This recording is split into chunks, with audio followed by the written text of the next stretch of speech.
Welcome to the Business Spotlight. I'm Brenda Thank Hector, and I've got Graeme Gordon of IFB with me today. Thank you for joining. You're welcome. Good to be here. Thank you.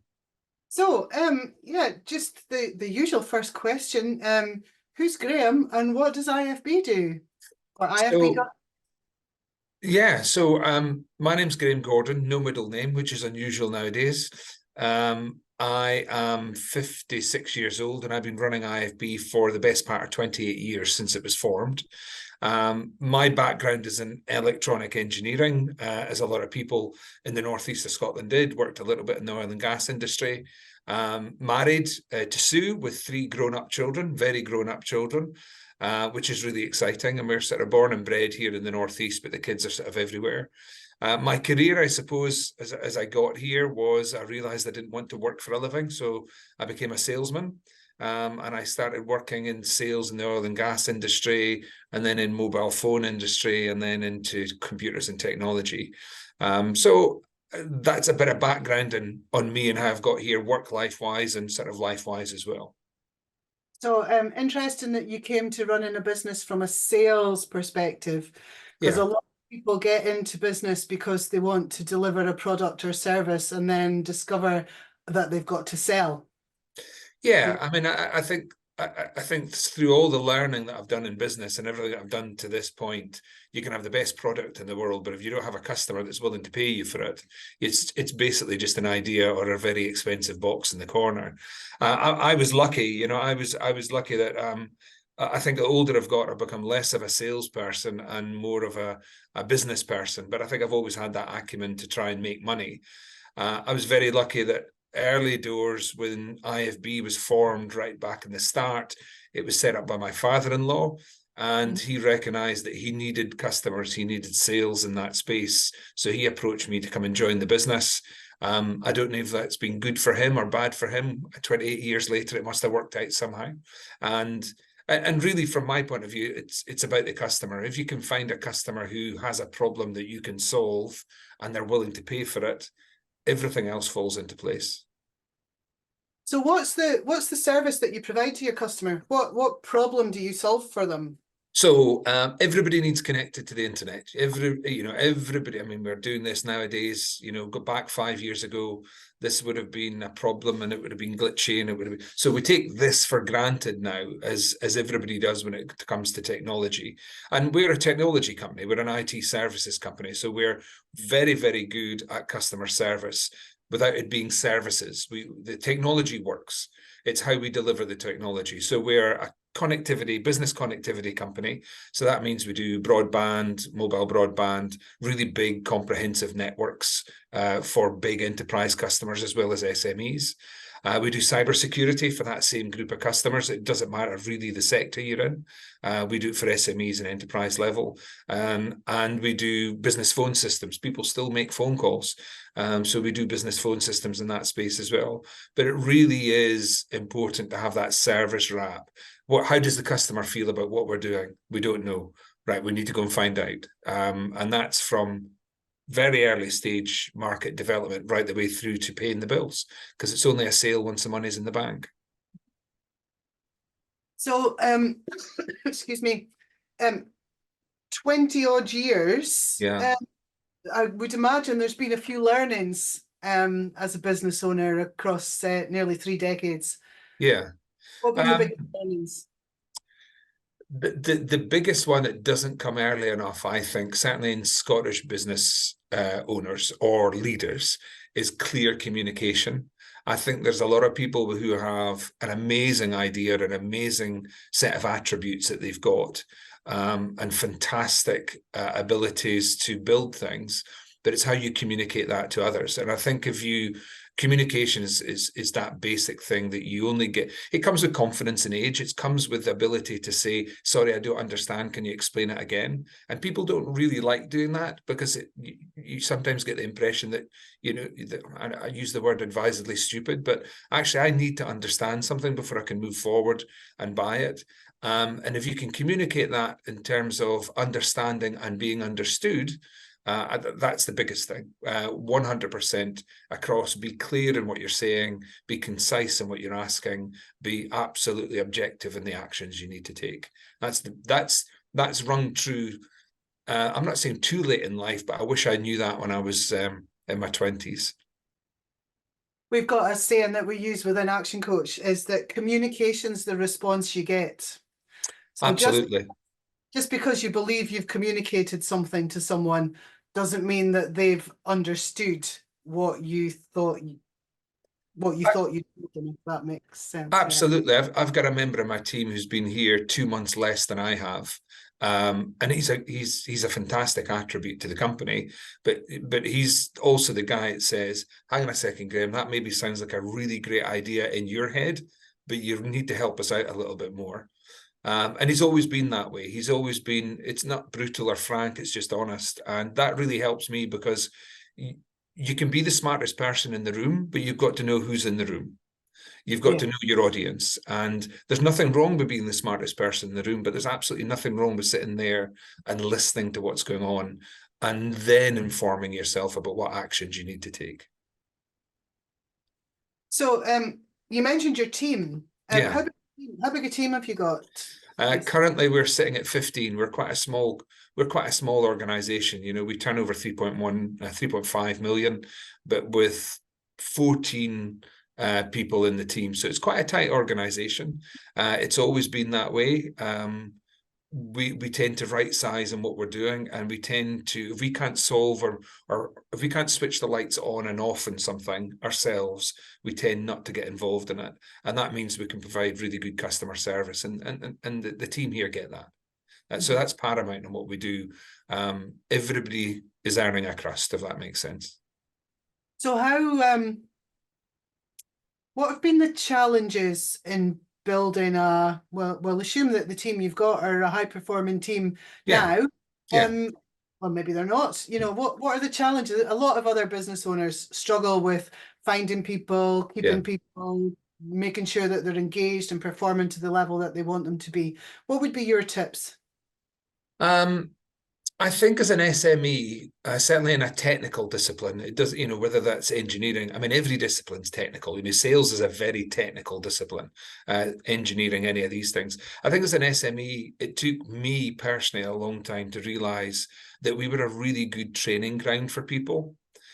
So what we were getting was really good, ambitious people coming into the business, understanding what running a business end to end feels like, not just in that small office or that small niche, but understanding what it's like end to end, and then absolutely gravitating toward bigger companies and bigger opportunities. And one of my family worked in Apple for a while, and if you decide to leave Apple, and they will support you in finding a new job, and it's because you no longer fit into the Apple environment, and they want you to take the Apple message forward into the next company you work with.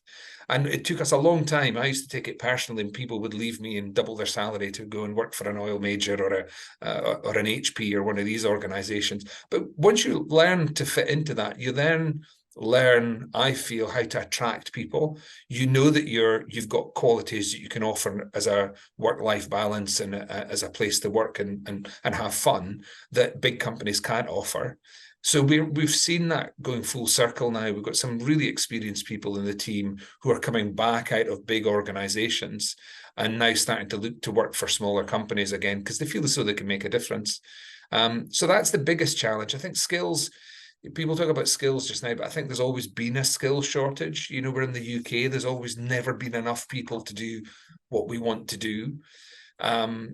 And bridging that gap is just trying to be creative in how you give people responsibility and let them get on with it. Within parameters, though. Within parameters is key. So have you been conscious of the culture that you're building within IFB? Yeah. I think every company has a culture. A lot of SMEs either have it plastered all over the wall, but don't behave in that way, or behave that way but don't have it plastered on the wall. You know, it's about behavior. I mean, you can talk like Travolta if you want, but you've got to walk like him to have the impact, you know. And you don't always get that right, because we're all a product of an environment. There are exceptional few people who break the mold, but when you're in that space and you're behaving that way, people do look at you for leadership and guidance. That doesn't mean you're always right, but the culture we've got here just now is that customer centric, and sometimes I'm the customer. You know, sometimes one of my team across the desk is the customer, as well as it being a separate and much larger organization. So that behavior part, how you behave, is all about your culture, internally and externally. So have you always got it right? Oh, hell no. Come on. I mean, if I had, there'd be a different background. You know, this would be probably Naples or Marco Island in Florida behind me overlooking the sea. No, and I think the knee-jerk reaction culturally in Scotland, if we take the wider Scottish culture, I think sometimes it's not my fault. It's your and back to communication. You look in the mirror, and the body you get back is the body you deserve, is the body you've put effort into. So when you see a team performing in front of you, that's the team that you deserve as a leader, as a CEO. And when you get it wrong, I think the critical part there is how quickly you address it in a meaningful way, in a way that people understand. So no, absolutely not. You know, I continue to learn in everything that I do. I'm just making a note of that. Yeah, look in the mirror, because the team you have is the team you deserve. So yeah.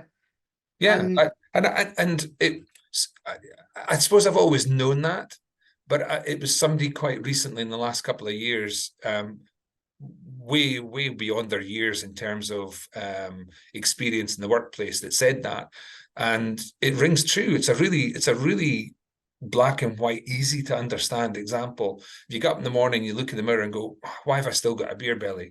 Well, there's one thing, you're definitely drinking beer, and two, you're doing nothing about it. So that's where it goes.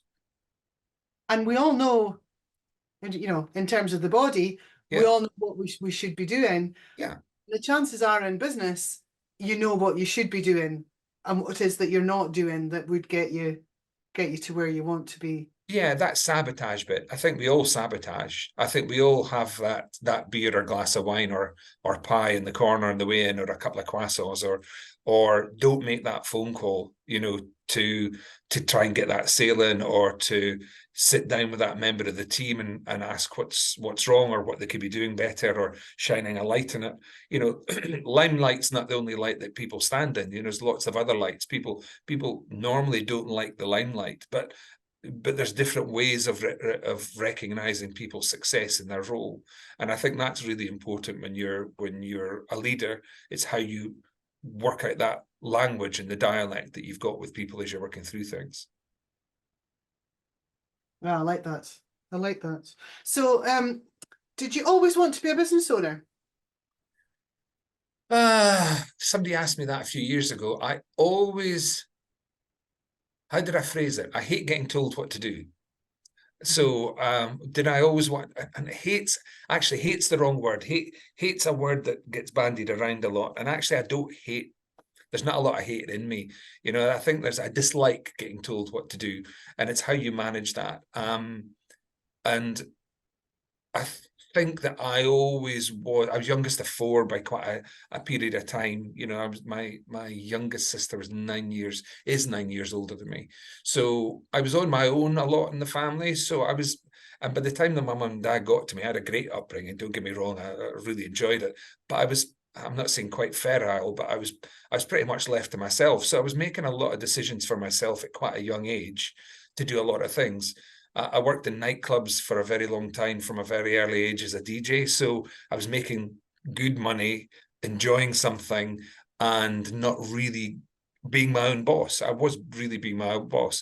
And how that then progressed, I've had a lot of key people have faith in me to get on with it during the course of my life and run these things. So that I've been fortunate in doing that as well. But yes, I suppose I've always wanted to control my own destiny. Good. Yeah, I think a lot of people a lot of people get into business because that's where they want to go. They want to have control. I don't like being told what to do, so I went to work for my father-in-law. I'm not sure that quite how, It, how is it having, being a family business, if you like? Has yeah, that changed over the years?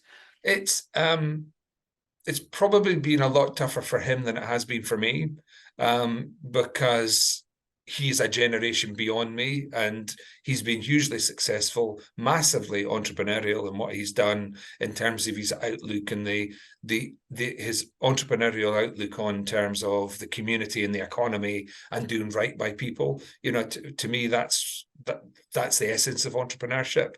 And that, I mean, people use the words ecosystem just now, but it's not. It's society and the economy. So he's been a massive enabler. I mean, he has had complete faith in me, rightly or wrongly, for a very long period of time.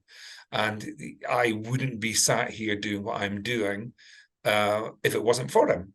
So, but that makes it tough, because you can be full of piss and vinegar when you're my age, and he knows that the mistakes that you're going to make, and will I listen to him? But it's been healthy, and I think healthy for him as well, because he's never had a boss. He's done his own thing from a very young age, so we've had to normalize. It's taken us probably 25 years out of the 28 to normalize, but we've normalized. We still have Sunday lunch together, so that's the main thing. Good. Yeah, I've worked with a few like husband and wife partnerships in businesses, and everybody's got their own. Like you're saying, you had to everybody's normal's different. So yeah, it's working out what that looks like for sure. And it's back to communication. I actually don't like how this is going, or I don't know how to do this, or this might be difficult for you to hear, or I really need your help here. The communication bit is how you work that out. And you're right, everybody's different. You can have, we always knew that we were going to be family first and foremost. So whatever we did during the working day or week had to come back to that at some point. So we've been very respectful of that, the value in that family relationship. So other than the father-in-law, who else have been the big supporters of yourselves and the business? Yeah, I mean, that's easy. First call, Sue, my wife. Sue is a primary teacher by profession, and so she's a nurturing, caring, listening, supportive individual. Even for me, even when I come up with some nonsense idea, she keeps you grounded. And it's hard to look behind or beyond that support infrastructure that she's allowed me to get on with this, and allowed the kids to grow up in the way that they've grown up, and we've participated in that. So she is, and it sounds really cheesy, and if she ever hears this, she'll probably give me a kick in the shins. Yeah, not for any other reason than it doesn't need said. Sometimes you just take these things for granted, and how she works things out when there's a crisis and how she normalizes things is pretty inspirational. And I think you probably undervalue your spouse a lot of times in terms of how they get you up off your backside when you're not doing well, but also just keep you in check, but don't limit you when your things are flying. That's important. From a business point of view, I've got a very good friend who was a business friend right back in the day when we were sort of first forming the company.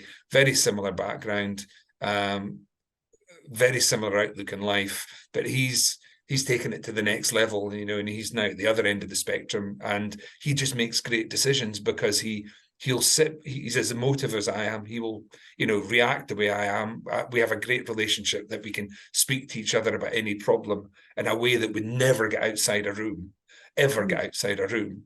But what you then do is go, okay, that's really how the problem is, or what the opportunity is. How do I now make that a business action? And he's been fantastic there. He's been a great guy. As a sort of a mentor, coach, sounding board. So I do a presentation about so nobody makes it on themselves. Nobody makes it themselves. No, there's not one person who's done it ever happened. So I do a presentation that relates around Top Gun.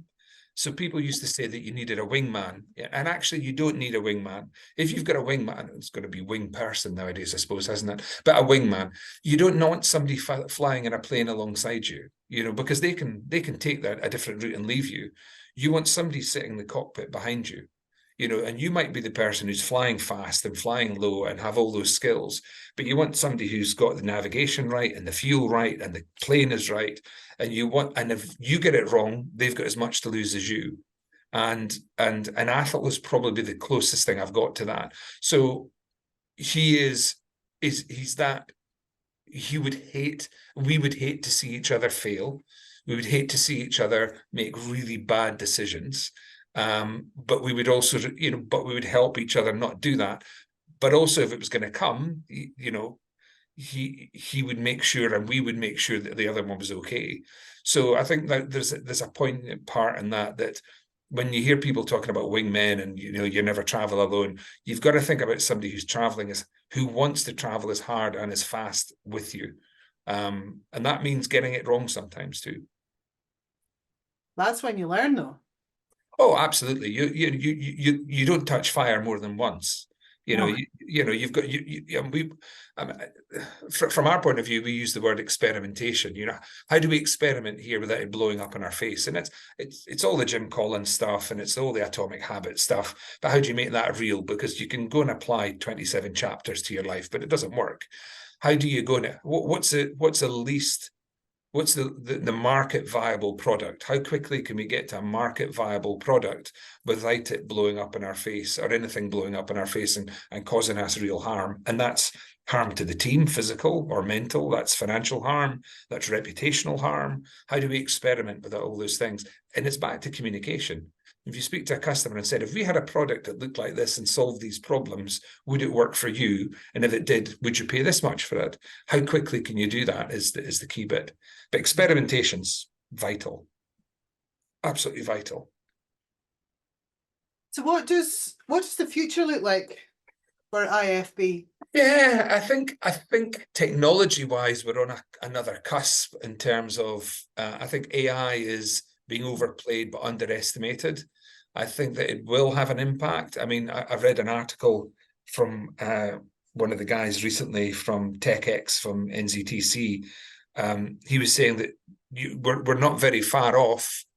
We're not very far off from, sorry, something's just popped up on my machine. We're not very far off from saying to, hey, Alexa, play me John Lennon singing Firestarter. And AI will go off and have any singer singing any song. So you've almost got any problem being solved by AI. And that's not the case. So the most relevant programming language this year, 24 into 25, is going to be English. It's not going to be any of these programming languages. It's going to be spoken English. You're going to be able to write and type and show what you need done in very plain, simple terms. And does that mean everybody becomes a programmer? No, it means that everybody can solve problems with technology in a way that you couldn't do 6 or 12 months ago. So where do we fit into that?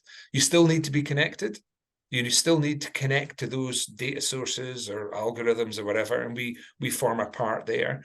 Although you can now go and buy Starlink, which from Costco. So somebody's disrupting that connectivity space. You're getting this satellite-based amazing connection solution that you can use absolutely anywhere, and you can buy it in a supermarket. You can buy it in John Lewis, you can buy it in Argos. So there's a disruption coming there. How do we stay ahead of that disruption? How do we ride the wave of that disruption? So it's about growth. It's going to be about a lot of simplification and automation, and we'll be in that space, but always for the customer. If we can make the customer's job and life and business easier, more productive, safer, more resilient, we'll stay relevant. So where we're going to go, want to grow the team. Everything we've spoken about there means that people are going to have to grow their knowledge and adapt, and because those skills are not going to come out of universities or colleges in the next 12 months. They're going to be from real people doing real jobs right now, are going to have to solve those problems and take advantage of those opportunities. So we're going to have to reskill the team, and the team are reskilling constantly, but it's great in that space. And where will that end us? I think we'll become a much more critical part of possibly that energy transition space, because we're going to be managing more data in different ways for those companies. So we'll grow. You know, we need to grow profitably, and that's where we're heading. That's what we always want to do. Exciting times. As soon as it stops getting exciting for too long, you've got to stop doing it. You know, I don't think there are days it's been tough getting out of bed in the morning, but I don't think there's any day that I've gone, I don't want to be doing this anymore. Is that a good or a bad thing? And maybe I've outlived my shelf life, but I'm yet to be seen. No, I love that. I'm going to write that down. When it stops being exciting, it's time to stop. I think so. You know, I'm not saying, and it's great running your own business, and it's also really, really important for people to be working in businesses with the same mindset, in terms of that. You know, I would love to be working for, I don't know, Google or Apple or any of these guys in a highfalutin role, or not such a highfalutin role, just getting in and being part of an exciting company in an exciting market space. You know, there's nothing wrong with working for somebody. You know, in fact, you know, I need it. You know, every business needs people working for them, and that is an exciting part of it as well. And I think we sometimes build the word entrepreneurship into too much that we talk about. There's a real value in people doing a good, long, honest day's work for a company that they want to work for. I think sometimes we lose sight of that because we focus on startups. You know, we're an SME. 98% of people in Scotland are employed by SMEs in the private sector. So we do some really exciting things. Yeah, SMEs are the lifeblood of our economy. So yeah, absolutely. And we go overlooked. I mean, without getting political, I don't think any colour of party's ever got the value of SMEs. Because there's no SME club that could rival the enterprise or the corporates with a voice in Downing Street or at Holyrood.